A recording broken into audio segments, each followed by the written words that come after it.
প্রিয় ছাত্রছাত্রীরা, আজকে আমি তোমাদেরকে এই ভিডিওর মাধ্যমে ক্লাস 10-এর ভৌতবিজ্ঞানের যে সমস্ত প্রশ্ন দেওয়া হচ্ছে আমাদের যে 1 নম্বর চ্যাপ্টারের ইউনিট 1.1 অর্থাৎ পরিবেশের জন্য ভাবনা, সেখানে যে ইউনিট 1.1-এর যে প্রশ্নগুলো আছে, অতিসংখ্যক যে প্রশ্নগুলো তোমাদের জন্য পরীক্ষার জন্য ইম্পর্টেন্ট, মাধ্যমিক 2025 সালের জন্য ভলিউম 2-তে যে সাজেশন দেওয়া হয়েছে সেই সাজেশন প্রশ্নগুলোর অতিসংক্ষিপ্ত উত্তরধর্মী প্রশ্নগুলো আমরা উত্তর আজকে আলোচনা করবো এই ভিডিওর মাধ্যমে। তো ভিডিওটা শুরু থেকে শেষ অবশ্যই দেখবে এবং চ্যানেলে যদি তোমার নতুন থাকে অবশ্যই চ্যানেলকে সাবস্ক্রাইব করে রাখবে পরবর্তী স্কুলের প্রশ্ন উত্তরগুলো পাওয়ার জন্য। তো দেখো, আজকে আমরা এই প্রশ্নগুলো আলোচনা করবো একের দাগে। দেখো, এখানে অতিসংক্ষিপ্ত প্রশ্নগুলো দেওয়া আছে, আর যে এমসিকিউ টাইপ প্রশ্নগুলো ছিল, এমসিকিউ টাইপ প্রশ্ন, সেগুলো তোমরা উত্তর বই থেকে এখানে বইতে দেওয়া আছে, সেই জন্য আমরা আলোচনা করছি না এগুলো। আমরা একেবারে অতিসংক্ষিপ্ত উত্তরধর্মী প্রশ্নতে চলে যাচ্ছি। এখানে যে ইম্পর্টেন্ট প্রশ্নগুলো দেওয়া আছে, প্রথম প্রশ্ন বলা আছে বায়ুমণ্ডলে, এই অধ্যায় থেকে এগুলো ইম্পর্টেন্ট প্রশ্ন। বায়ুমণ্ডলে উপস্থিত একটি গ্যাসের নাম করো যেটি গ্রিনহাউস গ্যাস নয়। বায়ুমণ্ডলে উপস্থিত এমন একটি গ্যাসের নাম করো যেটি গ্রিনহাউস গ্যাস নয়। তো এটা তোমরা এখানে লিখবে, যেমন অক্সিজেন, নাইট্রোজেন ইত্যাদি। নেক্সট প্রশ্ন দেখো, বায়ুমণ্ডলের কোন স্তরে মেরুজ্যোতি দেখা যায়? বায়ুমণ্ডলের কোন স্তরে মেরুজ্যোতি দেখা যায়? এটা হবে আয়োনোস্ফিয়ার। আয়োনোস্ফিয়ারে দেখা যায় মেরুজ্যোতি। নেক্সট প্রশ্ন দেখো, বলা আছে বায়ুমণ্ডলের কোন স্তরে ঝড়, মেঘ ও বৃষ্টি দেখা যায়? তো সেটা কোথায়? ট্রোপোস্ফিয়ারে।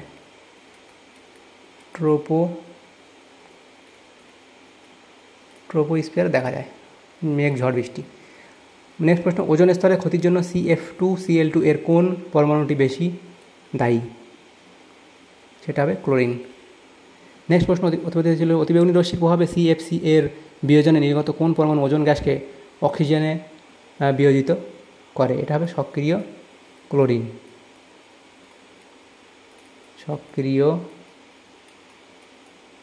ক্লোরিন। নেক্সট প্রশ্ন দেখো, বলা আছে স্ট্র্যাটোস্ফিয়ারে উচ্চতা বৃদ্ধির সঙ্গে সঙ্গে উষ্ণতা বাড়ে না কমে? সেখানে উষ্ণতা বাড়ে। তারপরে যে প্রশ্ন এখানে দেওয়া আছে, একটি হাইড্রোকার্বনের নাম লেখো যা গ্রিনহাউস এফেক্টের জন্য দায়ী, এবং অথবা এই ভাষা ছিল একটি জৈব গ্রিনহাউস গ্যাসের উদাহরণ দাও। এই দুটোর উত্তরই সেম হবে, মিথেন। সংকেত CH4। বায়ুমণ্ডলের কোন স্তরে কৃত্রিম উপগ্রহ স্থাপন করা হয়? সেটা হবে এক্সোস্ফিয়ার।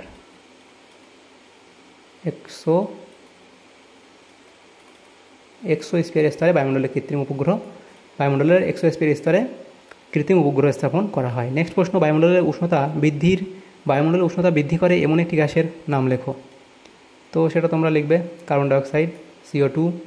অথবা প্রশ্ন ছিল বায়ুতে উপস্থিত একটি গ্যাসের নাম লেখো যেটির পরিমাণ বাড়লে বিশ্ব উষ্ণায়ন ঘটে।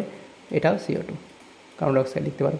নেক্সট প্রশ্ন, কার্বন ডাইঅক্সাইড এটার উত্তর। নেক্সট প্রশ্ন, বায়ুমণ্ডলের কোন স্তর টেলিযোগাযোগ ব্যবস্থায় অপরিহার্য? সেটা হবে আয়োনোস্ফিয়ার।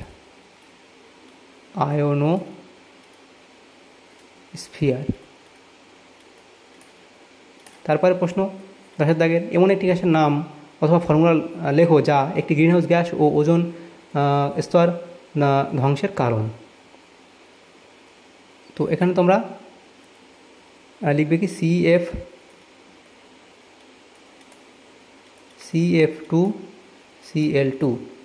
নেক্সট প্রশ্ন ছিল একটি গ্যাসের নাম লেখো যা গ্রিনহাউস গ্যাস প্রাকৃতিক উপায়ে উৎপন্ন হয় এবং ওজোন স্তরের ক্ষতি সাধন করে। তো এখানে তোমরা কি লিখবে, যে NO, NO2, N2O ইত্যাদি। ওজোন গ্যাসের ঘনত্বকে কোন এককে প্রকাশ করা হয়? এটা হবে ডবসন এককে প্রকাশ করা হয়, ডবসন। তারপরে প্রশ্ন, CFC এর পুরো নাম কি? CFC এর পুরো নাম কি? সেটা হবে ক্লোরোফ্লোরোকার্বন।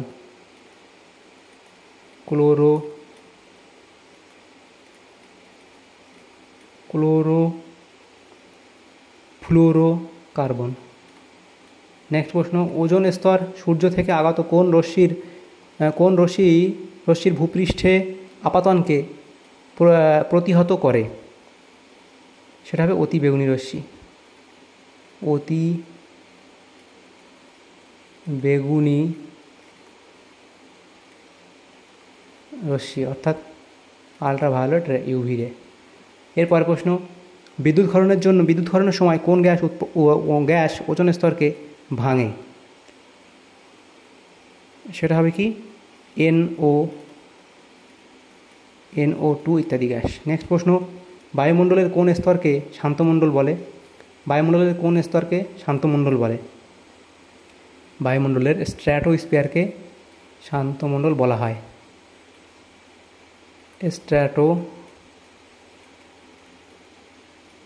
স্ফিয়ারকে শান্তমণ্ডল বলা হয়। নেক্সট প্রশ্ন যেটা বলা হয়েছে 16 দাগের প্রশ্ন, নিরক্ষরেখার উপর ট্রোপোস্ফিয়ারের উচ্চতা কত?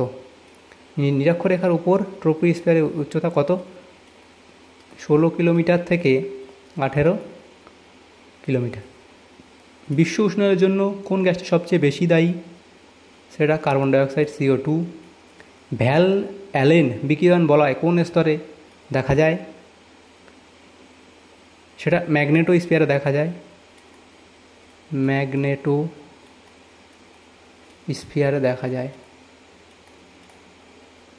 ম্যাগনেটোস্ফিয়ারে দেখা যায়। ওজোন স্তর ধ্বংসের জন্য দায়ী দুটি প্রধান যৌগের নাম লেখো। NO, তারপর CFC। বায়ুমণ্ডলের কোন স্তরে এসে মহাকাশে উল্কাপিণ্ড পুড়ে ছাই হয়ে যায়? সেটা হবে মেসোস্ফিয়ার। নেক্সট প্রশ্ন, ওজোন গ্যাসের সর্বাধিক সঞ্চয় বায়ুমণ্ডলের কোন স্তরে দেখা যায়? এটা হলো স্ট্র্যাটোস্ফিয়ার।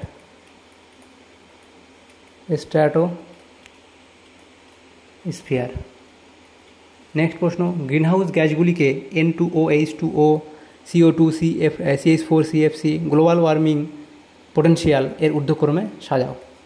তো এখানে আমরা সাজিয়ে দিই সেগুলো।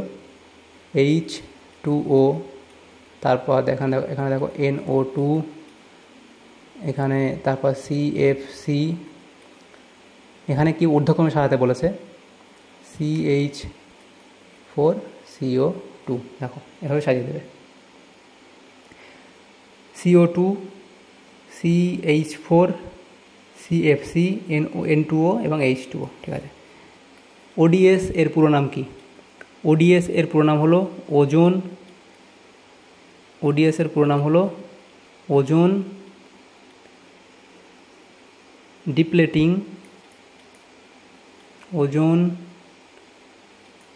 ডিপ্লেটিং সাবস্টেন্সেস।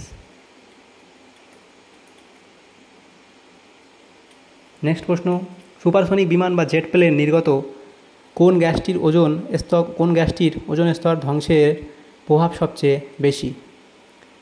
সেটা হবে NO2। নেক্সট প্রশ্ন, বায়ুমণ্ডলের কোন স্তরে সাধারণত পরিচলন স্রোত পরিলক্ষিত হয়? এবং এর সাথে একটা প্রশ্ন ছিল অথবা দিয়ে, বায়ুমণ্ডলের কোন স্তরে জলবায়ু পরিবর্তন হয়? তো এই দুটোর জন্য উত্তর সেম হবে, ট্রোপোস্ফিয়ার।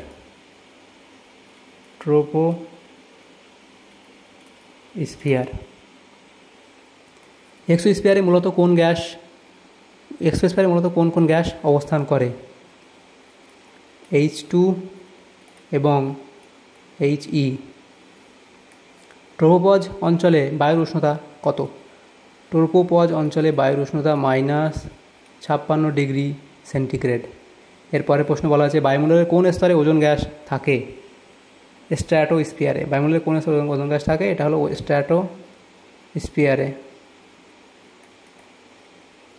স্ট্র্যাটোস্ফিয়ার। এখানে ওজোন গ্যাস থাকে। স্ট্র্যাটোস্ফিয়ারে উচ্চতা বৃদ্ধির সঙ্গে চাপের কিরূপ পরিবর্তন হয়? চাপ হ্রাস পায়। নেক্সট প্রশ্ন, ওডিপি এর পুরো নাম কি? ওডিপি এর পুরো নাম হচ্ছে কি? ওজোন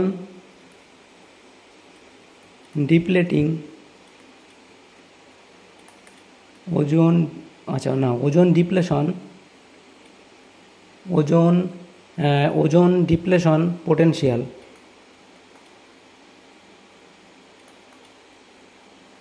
নেক্সট প্রশ্ন, ক্লোরিন পরমাণু Cl ওজোন পরমাণু O3 বিনষ্টি ঘটায় একটি বিক্রিয়ার সাহায্যে? দেখাও। Cl প্লাস O3, সেখান থেকে কী হবে ClO প্লাস O2, এভাবে লিখে দেবে। এরপরে প্রশ্ন, বায়ুমণ্ডলের কোন স্তরে সর্বনিম্ন তাপমাত্রা লক্ষ্য করা যায়? বায়ুমণ্ডলের কোন স্তরে সর্বনিম্ন তাপমাত্রা লক্ষ্য করা যায়? এটা হলো কি মেসোস্ফিয়ারে বায়ুমণ্ডলের সবচেয়ে যে কম তাপমাত্রা লক্ষ্য করা যায়। এরপরে প্রশ্ন বলা আছে দেখো, আন্তর্জাতিক স্পেস স্টেশনের কক্ষপথটি বায়ুমণ্ডলের কোন স্তরে অবস্থিত? আন্তর্জাতিক স্পেস স্টেশনের কক্ষপথটি বায়ুমণ্ডলের কোন স্তরে অবস্থিত? সেটা হচ্ছে কি থার্মোস্ফিয়ার।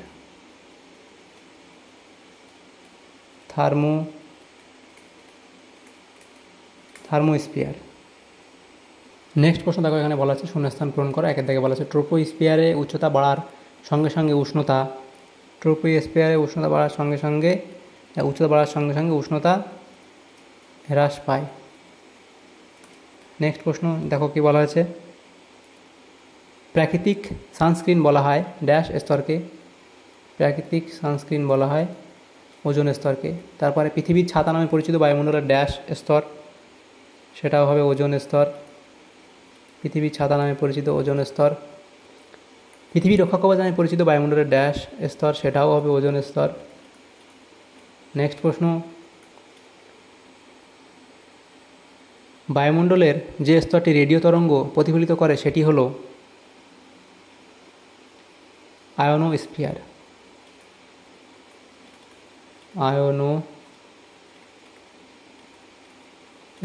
নেক্সট প্রশ্ন, বায়ুমণ্ডলের আয়ন স্তরে তড়িদাহিত অণুর প্রভাবে সৃষ্টি হয় কি সৃষ্টি হয়? মেরুজ্যোতি সৃষ্টি হয়।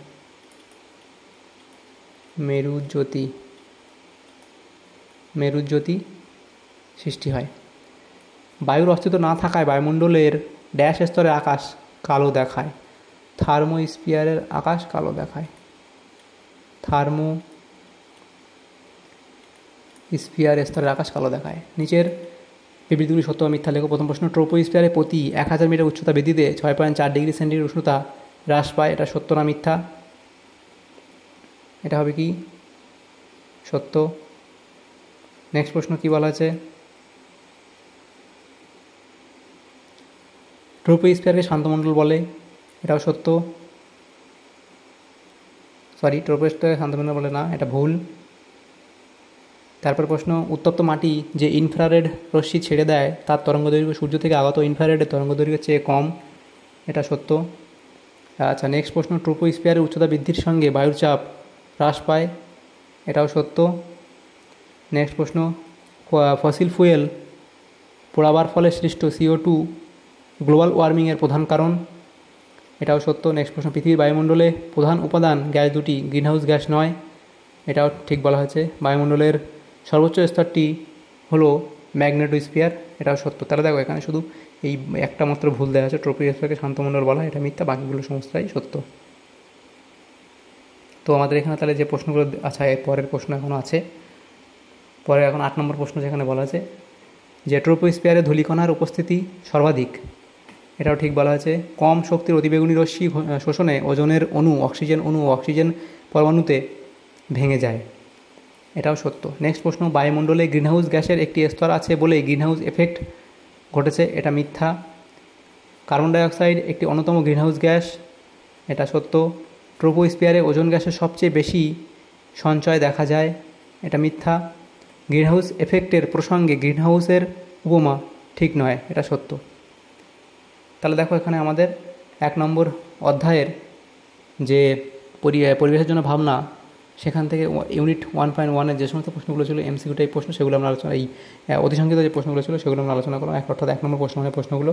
তো তোমার যদি সামান্যতম উপকার এসে থাকে ভিডিওটা অবশ্যই লাইক করবে এবং বিশেষ করে বন্ধুদের সাথে শেয়ার করবে, এবং পরবর্তী স্কুলের প্রশ্ন উত্তরগুলো পাওয়ার জন্য আমাদের চ্যানেলটাকে অবশ্যই সাবস্ক্রাইব করে রাখবে। আর তোমরা যদি এভাবে পরবর্তী স্কুলের প্রশ্নগুলো উত্তর পেতে চাও তাহলে অবশ্যই কমেন্ট বক্সে কমেন্ট করবে, তাহলে আমি অবশ্যই সেগুলো করে দেওয়ার চেষ্টা করব। Thank you, thanks for watching.